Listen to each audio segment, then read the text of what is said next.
உள்நோக்கம் நல்லா தான் இருக்கு.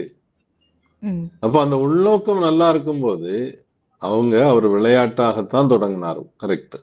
ஒரு கிண்டலாகத்தான் காக்ரோச் ஜனதா பார்ட்டின்னு போட்டார்.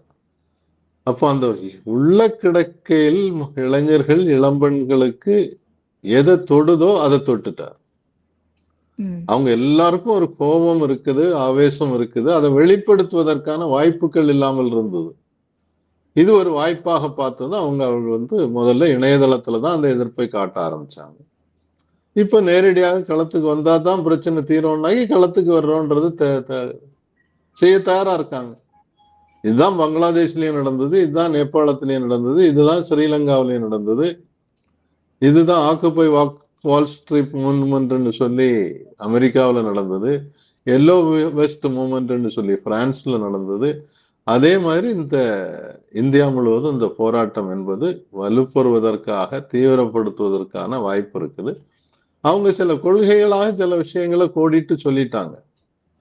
மதச்சார்பின்மையை வரவேற்கிறோம், மத வெறுப்பை, அந்த வெறுப்பு அரசியல் என்பது எங்களுக்கு கிடையாது, எல்லாரும் ஒன்னாதான் இருக்கணும், ஏற்றத்தாழ்வு குறையணும், இதெல்லாம் சொல்றாங்க. தன்னுடைய வழிகாட்டிகளாக அவர் யார சொன்னாரு நேற்று பேசும்போது? காந்தி, நேரு, அம்பேத்கர், பகத்சிங், இவங்களதான் அவர் என்னுடைய வழிகாட்டிகளாக அவளுடைய சிந்தனையை தொடர்பவராக நான் பார்க்கிறேன்றார். பகத்சிங் ஒரு சோசியலிச கொள்கையை ஆதரித்தவர், அதற்காக குரல் கொடுத்தவர். நேரு சோசியலிச பொருளாதாரத்தை ஆதரித்தவர். காந்தி மதச்சார்பின்மையை பாதுகாப்பதற்காக தன்னுடைய உயிரையே கொடுத்தவர். அம்பேத்கர் சமூக நீதிக்காக குரல் கொடுத்து பல மாற்றங்களையும் கொண்டு அரசியல் சாசனம் உட்பட எழுதுவதற்கு துணையாக இருந்தவர்.